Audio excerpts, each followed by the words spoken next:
Good morning, everyone. It's 10 a.m., which means it's time for another webinar of the BDI Empower series. And today we'll be talking about job and career services offered here at BDI. And we have a very special guest today that I will be introducing to you in a minute. Before that, let's go over some housekeeping items. Please be sure to keep yourself muted so we can keep the sound quality clear.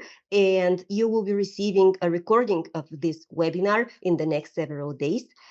Please refrain from sharing any personal information. This chat is accessible to all attendees, and any personal details you share will be visible to anyone. And here is a quick overview of all the programs offered here at BDI. We have behavioral health, family support services, benefits navigation, work incentives, planning and assistance, jobs and career services, and Georgia Community Trust. And without further ado, here are our today's speakers. Thanks to Anna Maki, who's Director of Program Services here at BDI. And we have our special guest, Lauren Jones, who is the Transition Supervisor at GVRA. I'll let them introduce themselves. Let's start with Lauren.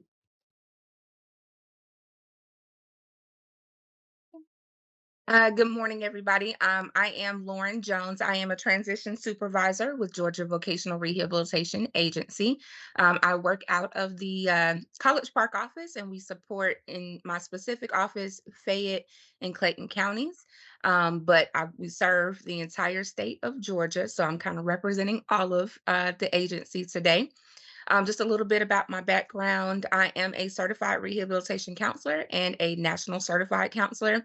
I did obtain my master's from Troy University, and my bachelor's is in English literature, which is a little interesting. I thought I was going to be an English teacher. Didn't happen, but I am thankful for that degree for sure.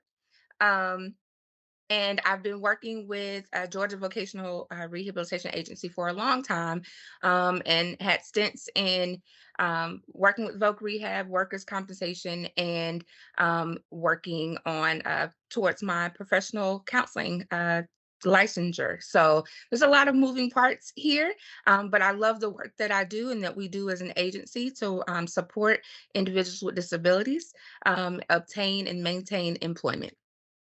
Thanks, Lauren. Good Anna? morning.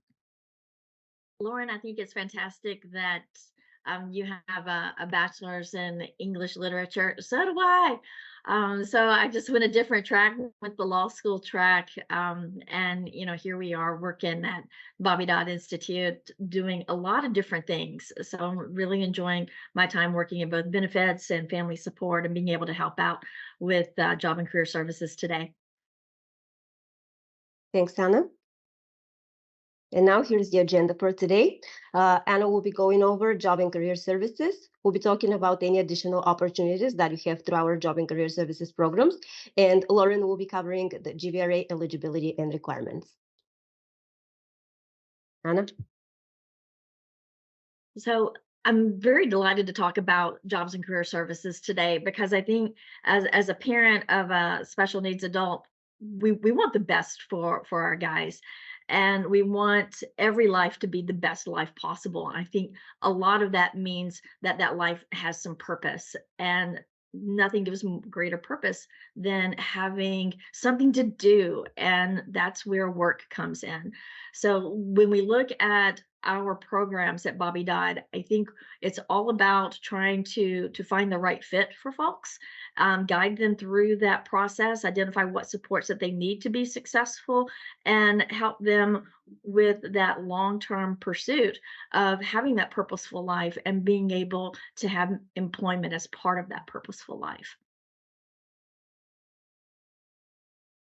So we have a lot of different service phases, and this is kind of interesting because regardless of the government agency, whether we're talking about family support services or we're talking about vocational rehabilitation services, it really starts the same way. It all begins with having an application, making sure that there's some eligibility criteria there that we're going through.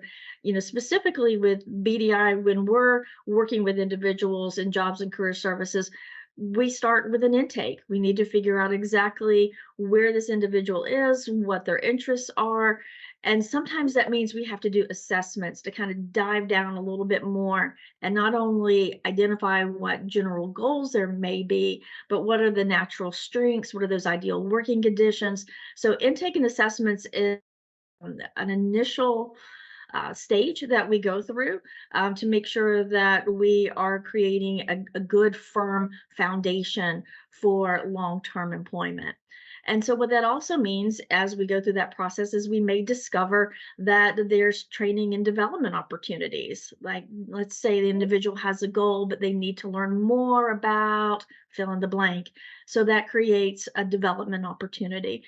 We want to have a mindset where we're setting people up for success. And so that's why we want to be purposeful about having a thorough intake and assessments process that's then supported by training and development, so that then when we move to that next phase of job search and job development, we have a clear goal. We have a clear idea of what we're looking for, what's going to be that good fit, so that we can minimize any chance where that individual's not going to be successful.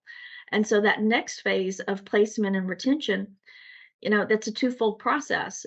I think anybody can get hired at a job. Is it the right job, and can you stay at that job, and what supports are required to stay at that job? That's where retention is a big piece of that. So all of these phases kind of link together.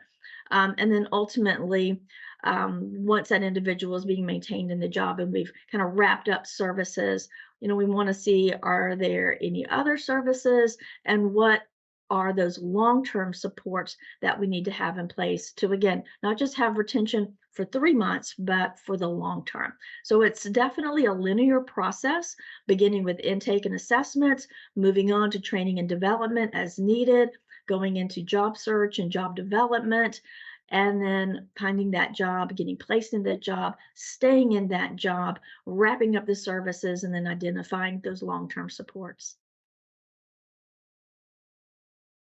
So let's say, what does that look like in real life? So let's say we have this individual, John Smith. So John is transition age, 22 years old, probably aged out of the school system, has autism spectrum disorder, which may mean that he may or may not have accompanying intellectual impairment. He may or may not have accompanying speech language impairment. Likely he's going to have some pretty significant social skills deficits, and he may have some emotional dysregulation that we need to look at. So there's going to be some characteristics that are going to require some supports to help him be successful. So he's coming to us. What is he looking for? He's trying to figure out, he's got a general goal. I want to work in food service.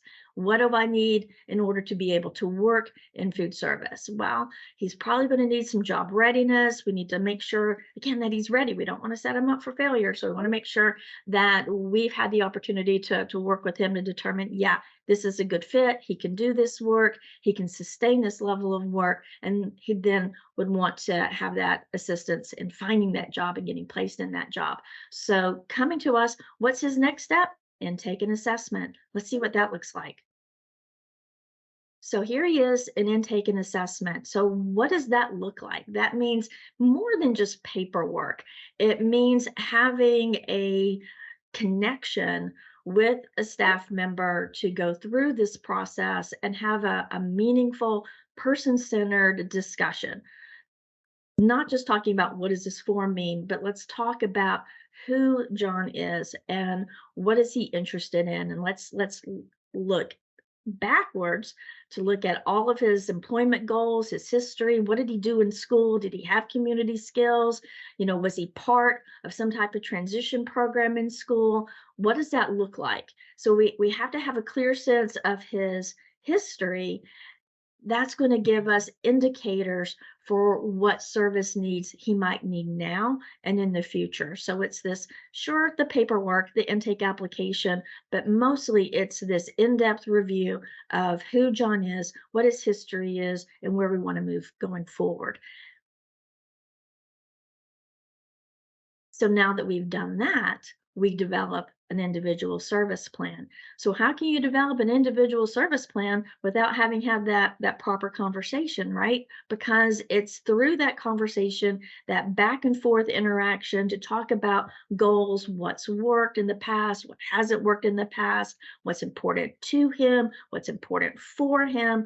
All of those dynamics help to frame what his support needs are that complement the goal that he has for work. So what we would do as we go through that process is map out in that individual service plan what those services look like. So we've determined after going through that conversation, that in-depth review, that he needs job readiness training, he needs some job development and placement services. So we know we've got a employment goal. He wants to work in food service. And, again, we've had that conversation about his history. So we know, okay, he's worked in his family's restaurant, but not in any other setting. And what does that mean? That means if he's worked in the family business, he's got a strong and natural support network already built in to his past work history.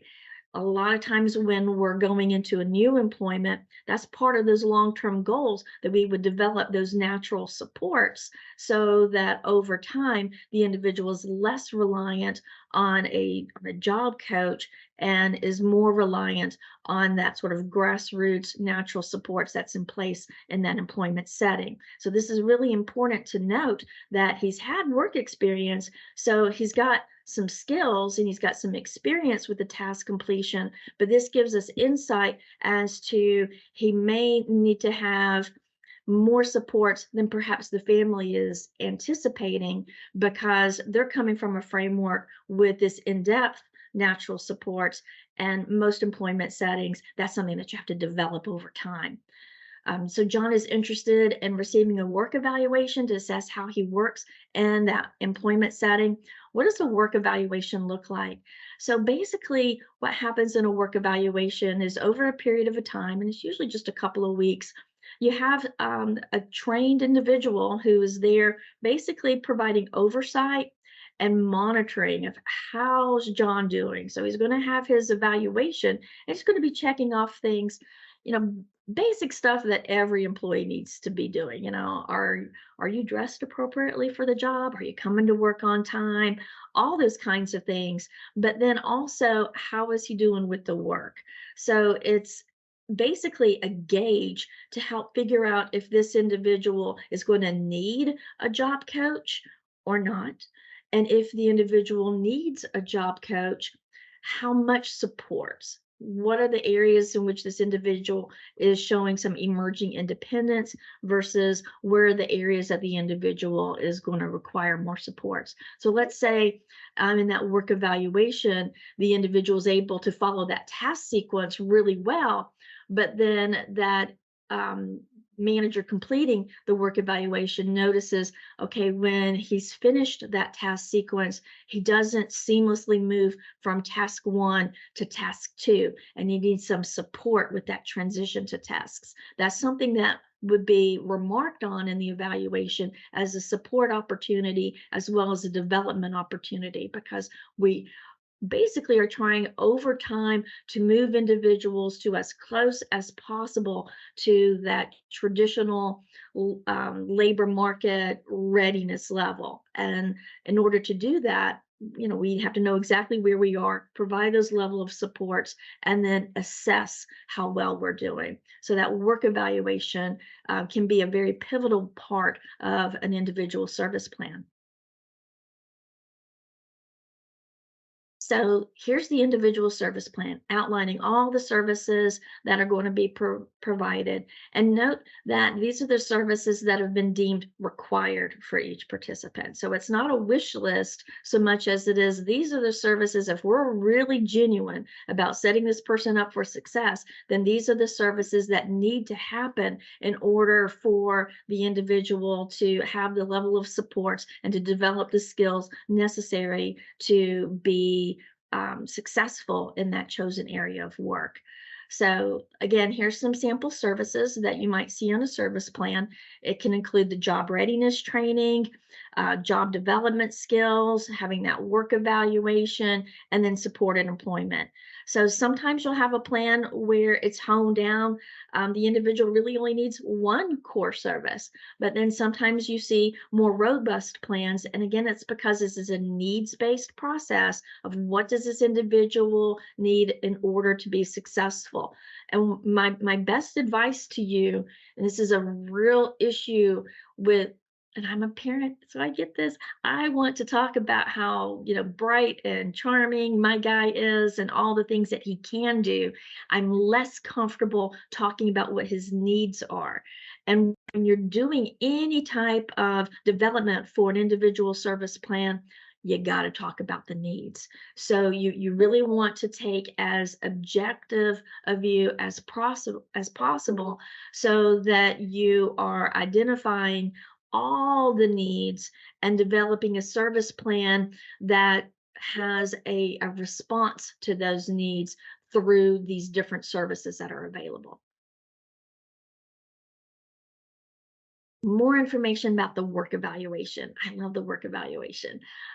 So again, this is a specialized process that's helping to figure out where is this individual on this continuum of getting close to traditional labor market work. So the purpose of that evaluation is to showcase, yes, these are what their abilities are, these are what their skills are, but these are also what some of the limitations are.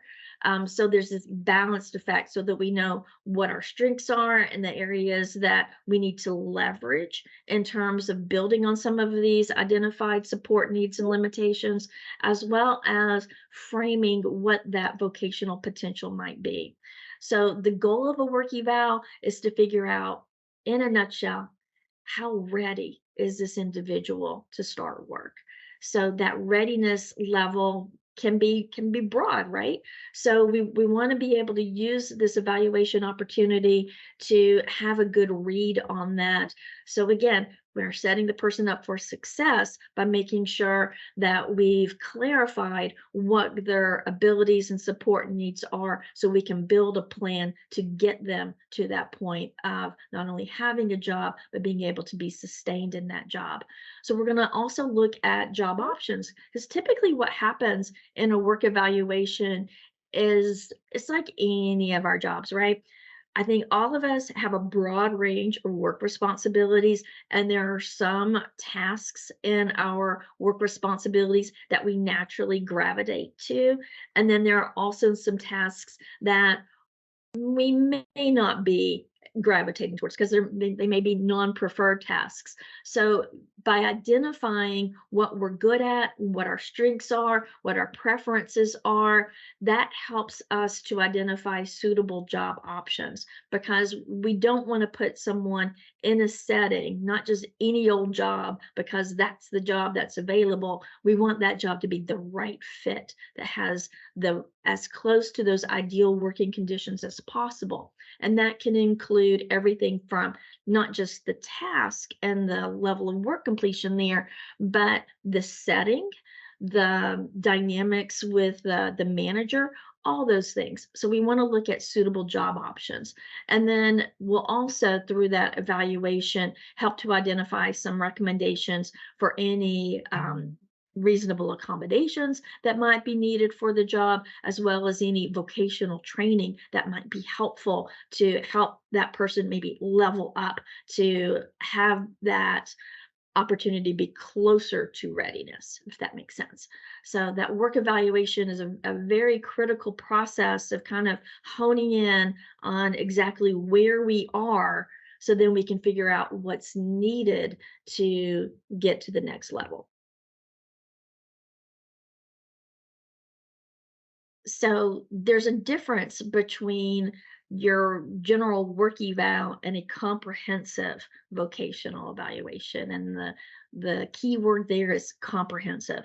So a comprehensive assessment process is a lot broader. It's going to be more intensive. And at the end of it, we should have, it's almost like having a psych eval, how you have different assessments that help to figure out exactly what that individual's needs are in a psych eval. A comprehensive vocational evaluation is kind of like that, because it's a number of different assessments and tools and interviews and time spent evaluating the person actually as they're actually completing a task, with the end goal of figuring out what is that person's ideal working conditions, what are their vocational interests, what are their abilities, and what might be some barriers that they face, because we don't want to go into the unknown. We want to be able to identify, clarify those barriers, and then through that service plan, map out a way to overcome those barriers. So that's what you see in a comprehensive work eval. So at the end of it, you're going to have some very clear recommendations about appropriate and suitable vocational goals. A lot of this information in the evaluation can be immediately translated into that individualized plan.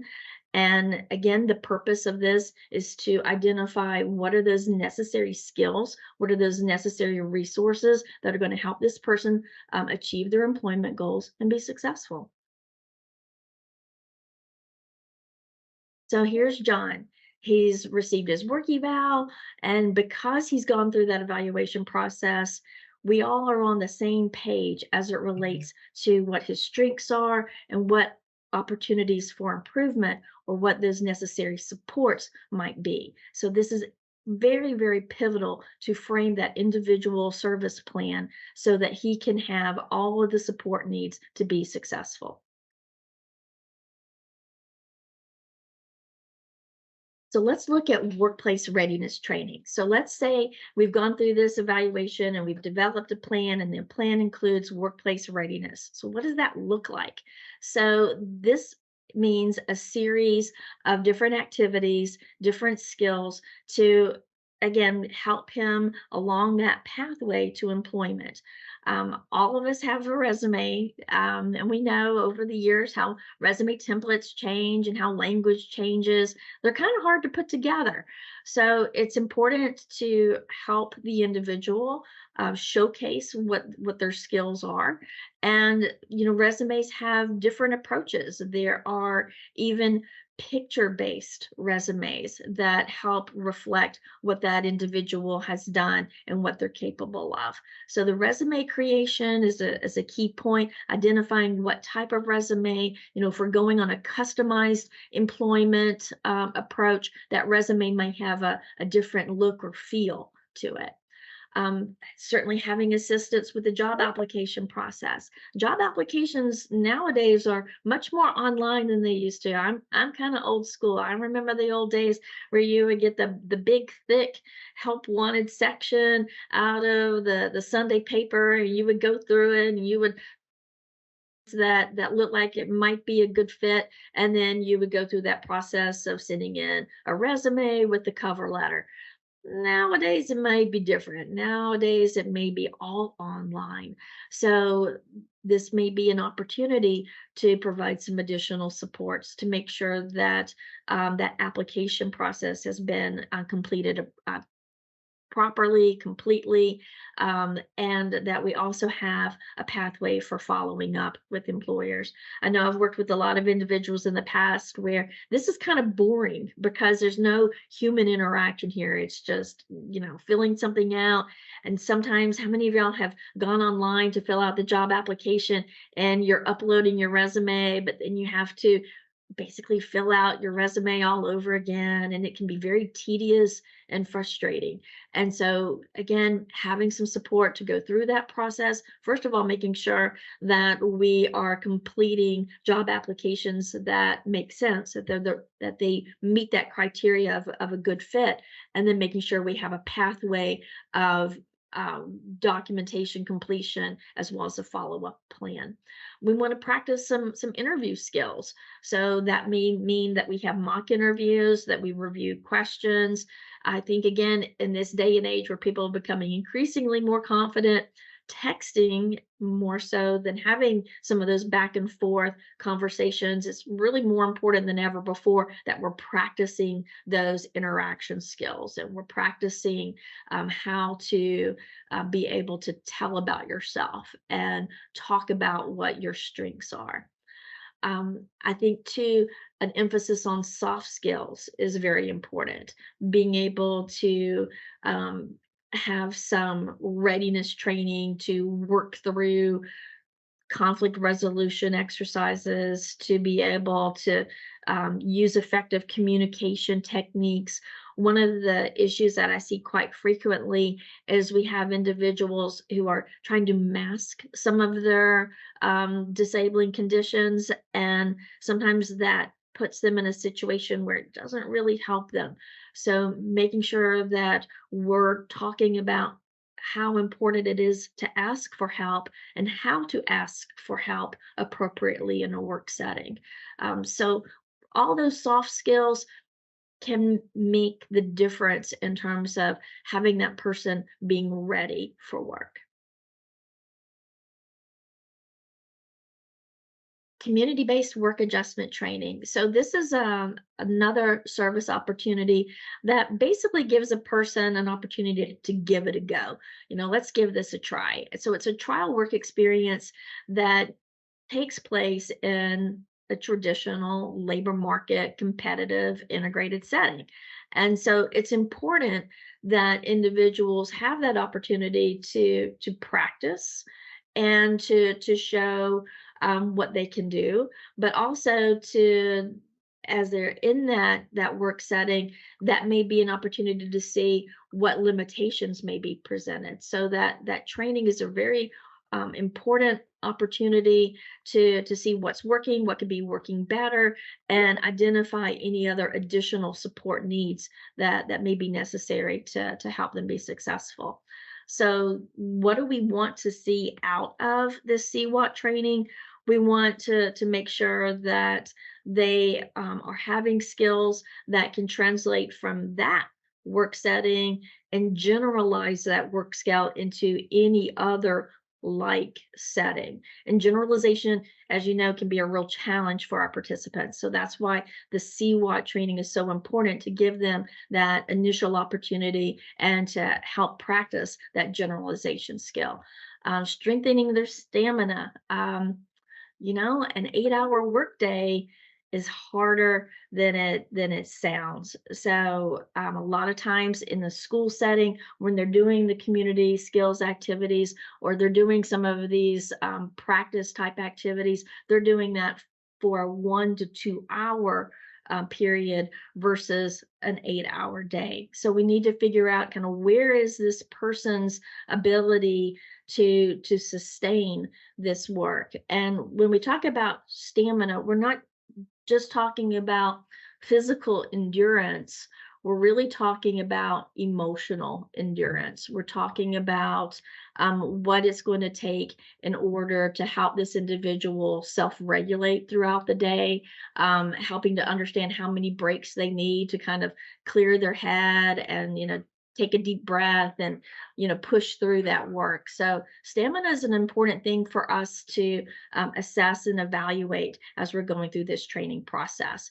Likewise, it's important to understand what this individual's likes and dislikes are. And that's why I like to see in any type of CWAT training, I like to see variety. I like to see an individual practice different types of tasks so that we can identify some strengths and aptitudes, as well as identifying what the person enjoys doing.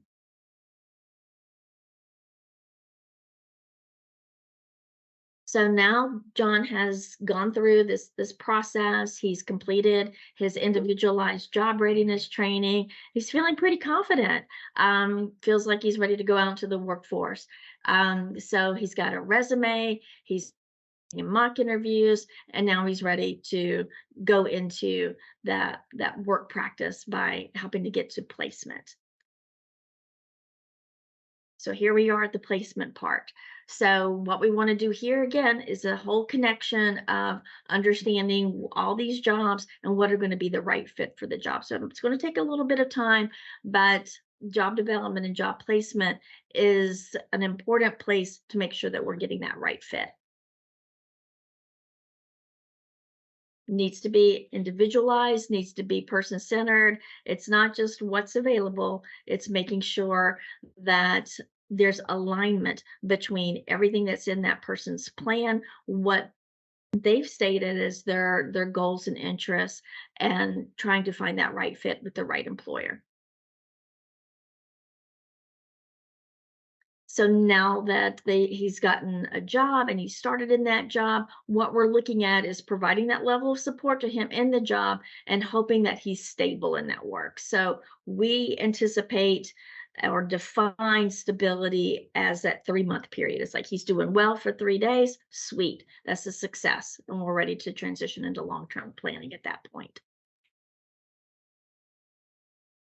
So supported employment services, again, these are opportunities to help the individual get ready for a position, and then connect the individual to the right employer and provide those supports on the job, ensuring that they can get to that point of stability.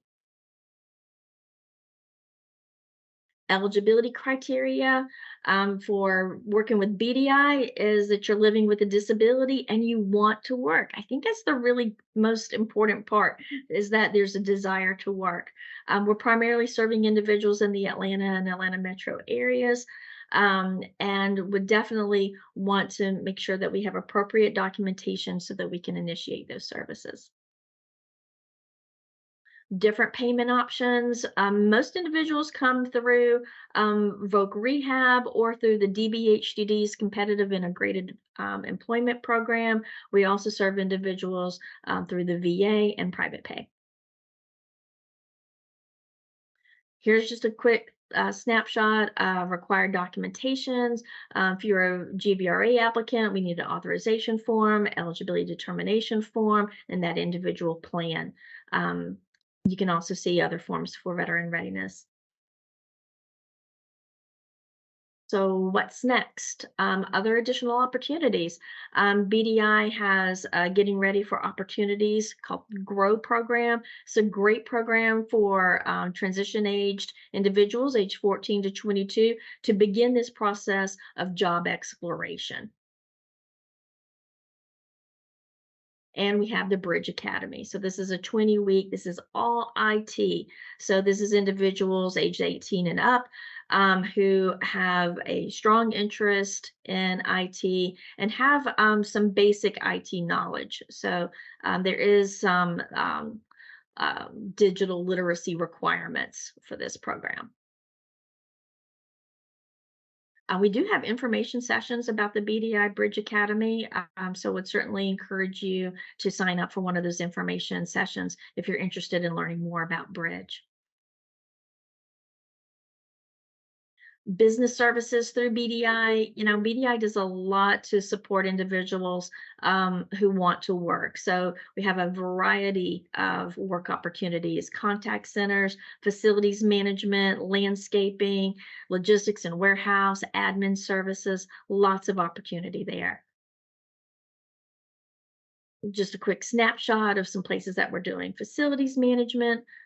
We have quite a spread. Same thing in the warehouse services. A lot of organizations basically put their work through BDI. So it's not all BDI's work so much as it is we have partners that we work with. And so the individuals are doing fulfillment work on these different projects through these other groups. Anna, if Yes. you don't mind me chiming in. Hi, everyone. My name is Todd Herman. I oversee development, predominantly fundraising, and then community relations for BDI. But I just wanted to add a couple of things around our BDI business services, as well as touch a bit on some of the programs that Anna mentioned. As you probably got an idea, BDI keeps expanding its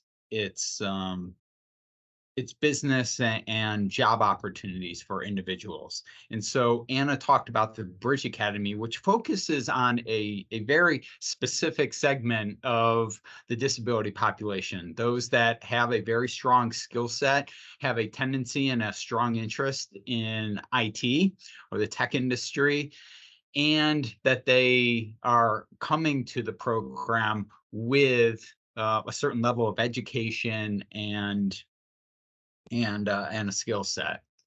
But that's not for everyone. And so then we have opportunities through the GROW program, which targets individuals that have different skill sets and are looking at a variety of different industries, and exposes them, gives them the opportunity to explore different industries within that program. But it really is geared towards individuals that may take a longer time frame and need additional supports to then have that ultimate outcome of placing them into employment. Whereas Bridge Academy is a 20-week program, then there's a certification exam, and then we work on placement. And then we through our job and career services,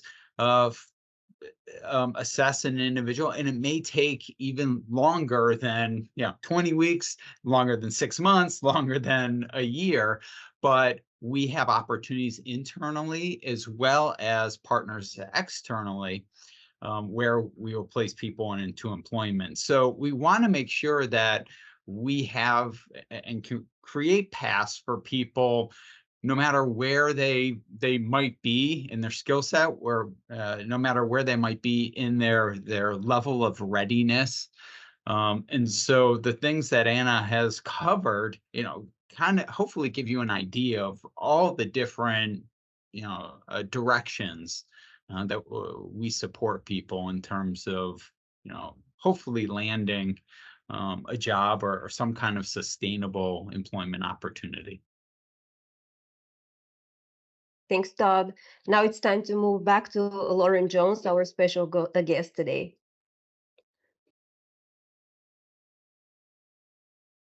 And again, good morning, everybody, for your time. For Georgia Vocational Rehabilitation Agency, just as a snapshot, we serve individuals who have an impediment to employment with the goal of job placement, successful job placement. And so we partner with several providers within the state of Georgia to help our clients meet their vocational goal. And so BDI is definitely one of those partners that we work with, and providers that support the services for our clients to obtain and maintain those skills for job placement. So again, we provide several services that fall under that help support the vocational goals, sorry. And so that could be through counseling and guidance. It could be through career exploration, different assessments for eligibility determination. We do supported employment, customized supported employment, traditional vocational rehabilitation, and then our pre-employment transition services, or those pre-ed services, which are dedicated to providing those skills for our transition age students, ages 14 up until their 22nd birthday. You do have to be connected to a school system or program. So it could be homeschool, private school, or public school. And as long as it's documented that you have a disability that impairs your ability to become employed, then we will utilize that part of it. And we serve individuals throughout the entire state of Georgia. So when we're talking about pre-eds and pre-employment transition services, kind of giving you this flow of what it looks like from the VR side.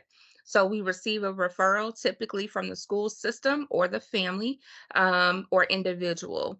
And once we receive that referral, then we will schedule, from the referral, we do a parent permission form that is then signed and submitted along with an IEP or 504. And that's all we need for those pre-ed services while they're in school.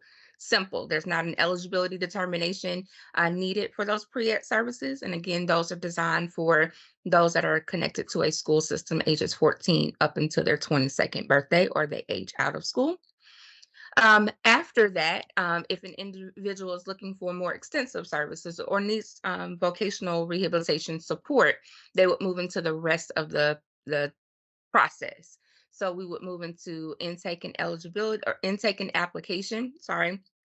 And then we would move into eligibility assessment. So we would look at previously provided documentation. We may use a psychological, any medical records pertaining to the diagnosis or disability that you are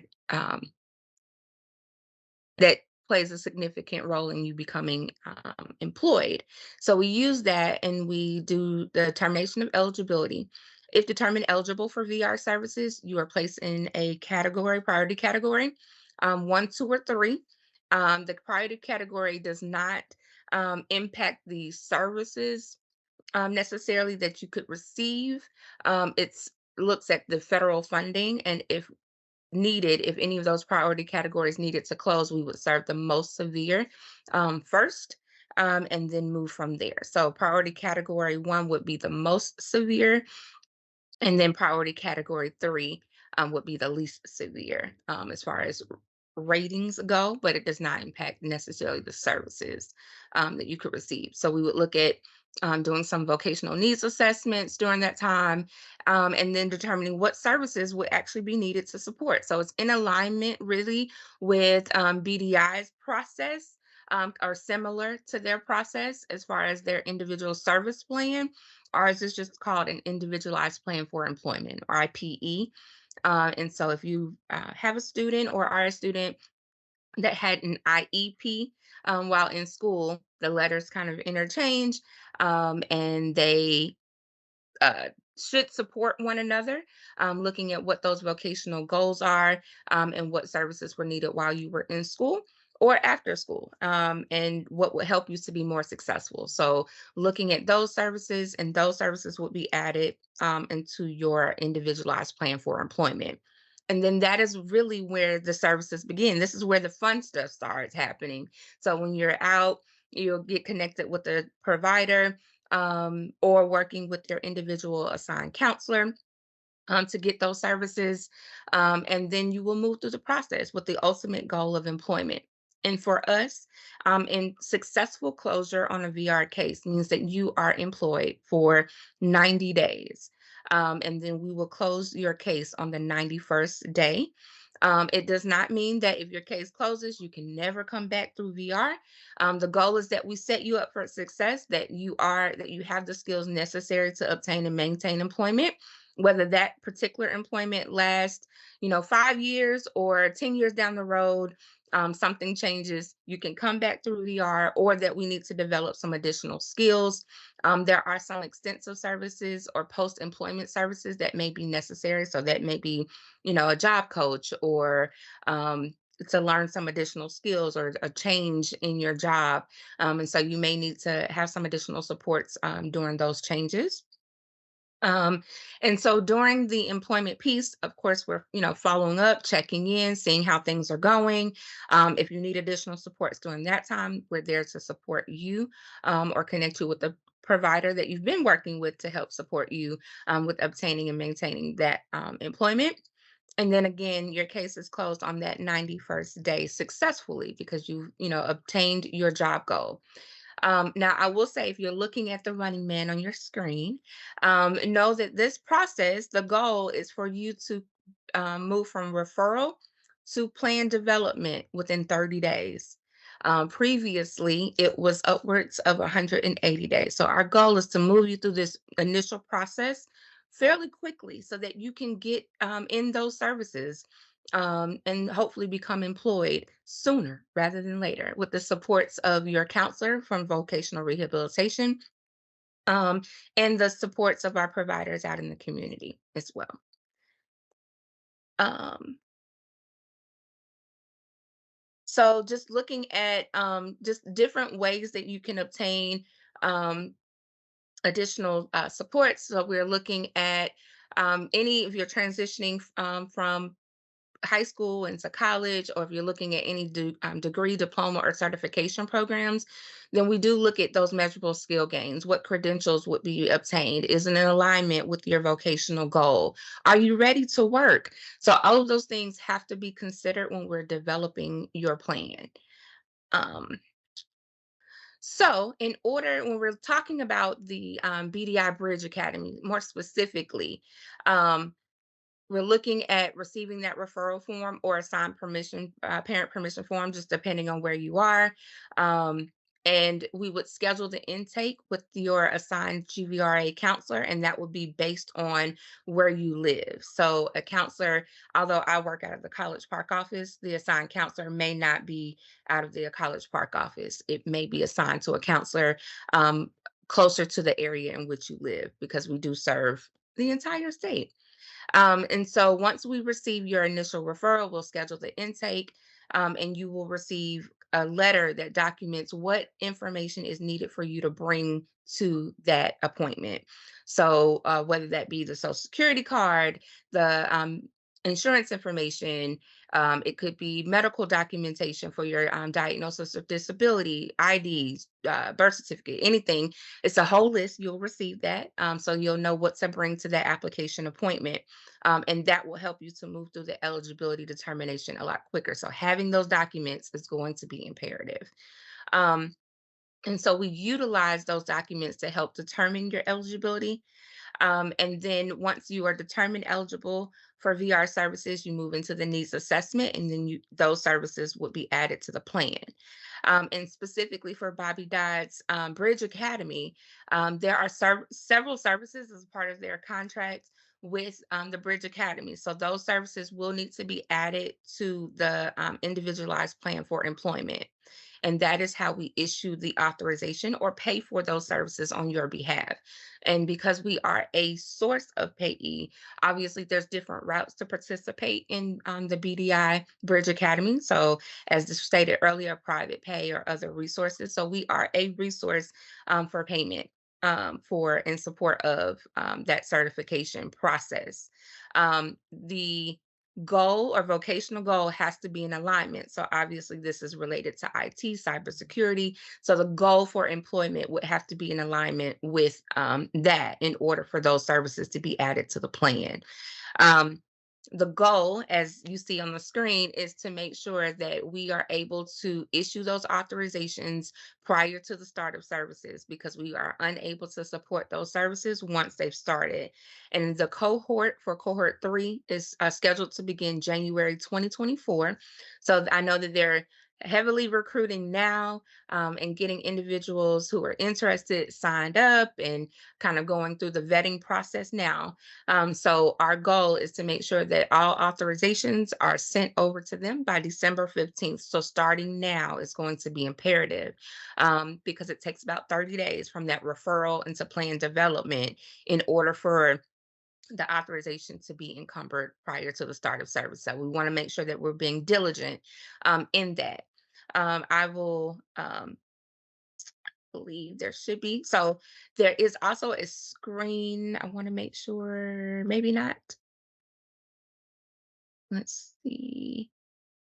I don't know if it's on another slide, but there's some contact information for any of the staff that serve the metro area. So you'll know who to contact specifically in your area as far as transition supervisors, in order to direct you. But I will say that I, Lauren Jones, will be the point of contact for all of BDI Bridge Academy. So any questions that you have for Bridge Academy in relation to the connection with Georgia Vocational Rehabilitation Agency and that process will have to come through me. Any other services related for BDI will go to the transition supervisor or the general supervisor for that particular area.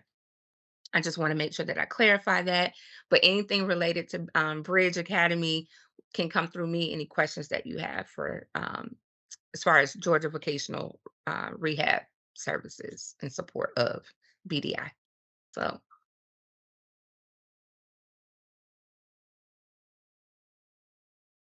Thank you, Lauren. Thank you, Anna, and thank you, Todd. So it's time for questions. If you have any questions, feel free to drop them in the chat, or you can raise your hand and I will unmute your microphone and you'll be available to ask them.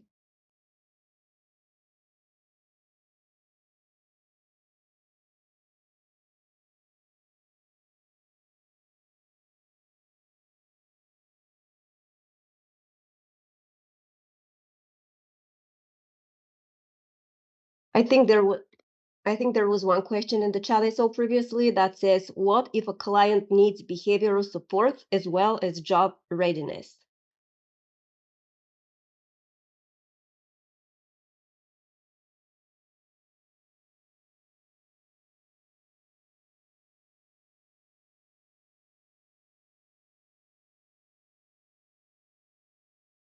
All right, the question regarding if a client needs behavioral support as well as job readiness, one of the things that I always recommend is for individuals to be very open and broad with their services. So rather than just only having voc rehab, that you would have voc rehab in tandem with other support services like family support services. So the behavioral support may be provided through another entity if it's not listed in the individualized plan through for job placement purposes.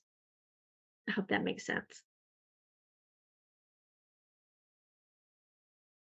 And I think when you're thinking about long-term placement, again, you're wanting to be individualized centered. So not everybody's going to have the same plan. Not everybody's going to have the same outcomes. And what looks like a good outcome for one individual may not meet the expectations of another individual. So it's very, very unique.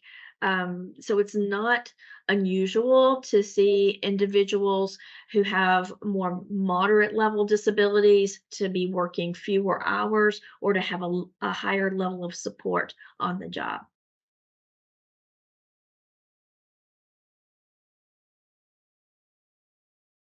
I think there is a question for Lauren in the chat.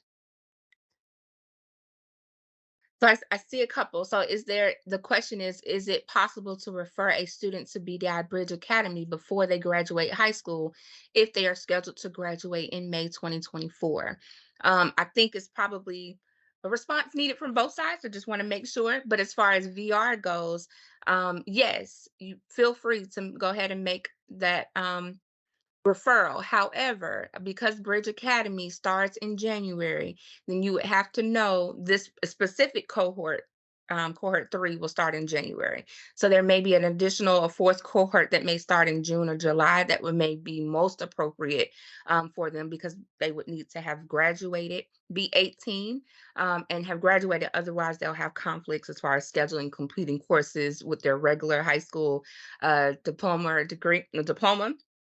So I would think that although starting that initial referral for the Bridge Academy may be appropriate now, it may not be until the fourth cohort in order for them to participate. Am I right on that, PDI?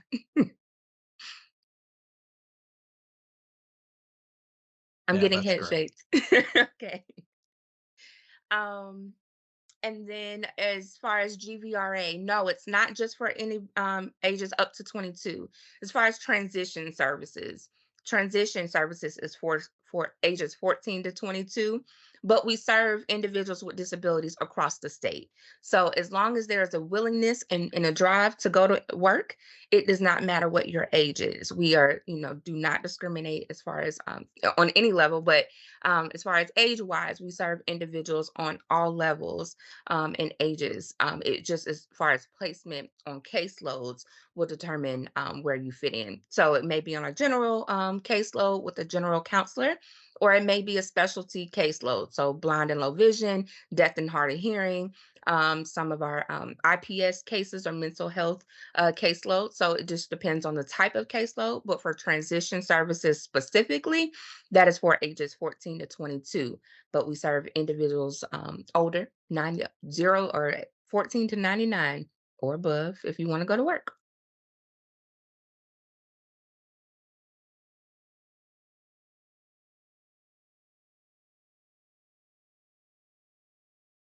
I see a question about using family support funds for work evaluation, CWAD, and supportive employment.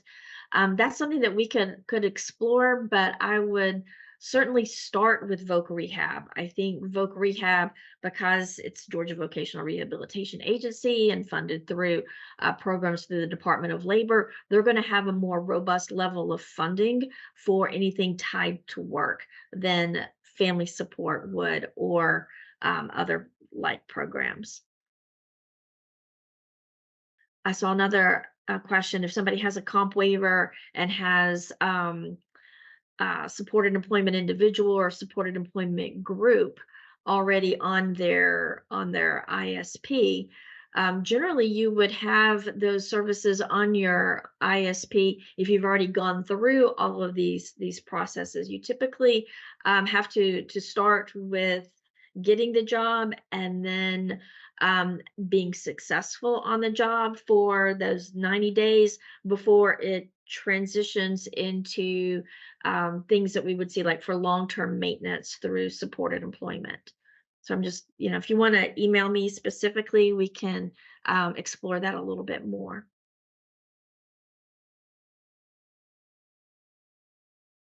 There's a question: if a child has already started work this week, can on the job support be provided?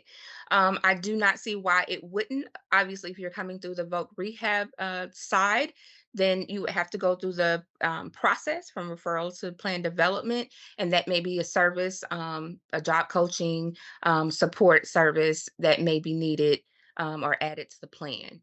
Um, and then someone's asked or said that they expressed interest in GVRA through their son's high school over a year ago, but just wanted to know the best way to follow up with that.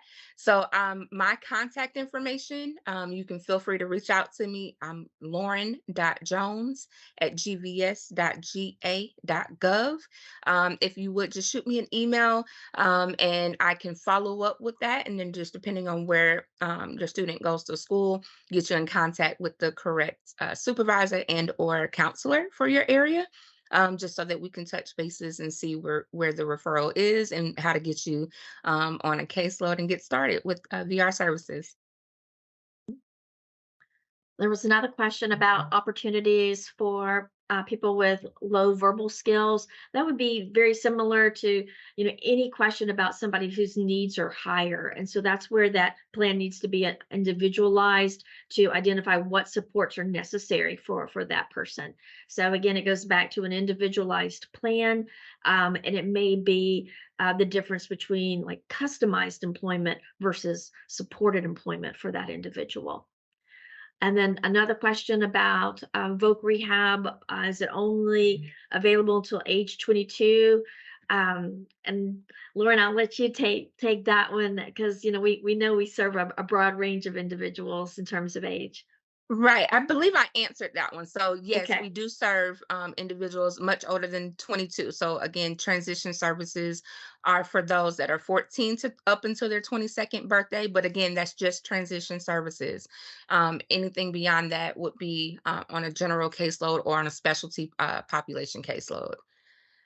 Um, And then I believe someone asked about how do we find out about the different partnerships available if they are working with GVRA. I would say contact your child's or student's Voc Rehab counselor specifically to talk about what options and other providers are available based on what their job goal is.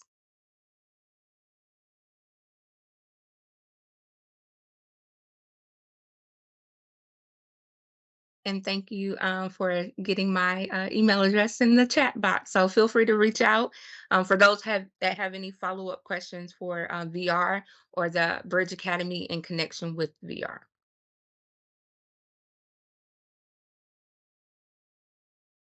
Thank you, everyone. Thanks for joining us. Here on the screen, you'll see the way to connect with BDI, empowers@bobbydot.org. All your questions will be answered through that email, and they will be redirected to the appropriate person. Also, if you scan the code on your screen, it will take you to a quick survey, so we can have your opinion on this session and get your opinion on any other topics you want us to cover in the future. And then on October 12th, we'll be talking about life care planning basics. And then on October 26th, we have another upcoming sessions where we're talking about working as a Social Security beneficiary. And here are all the ways you can stay in touch with us. Thanks so much. And as a reminder, you will receive a recording of today's session in the next several days in your email. Thank you. Thanks, everyone. Thank you, Lauren. Thank you guys for having me.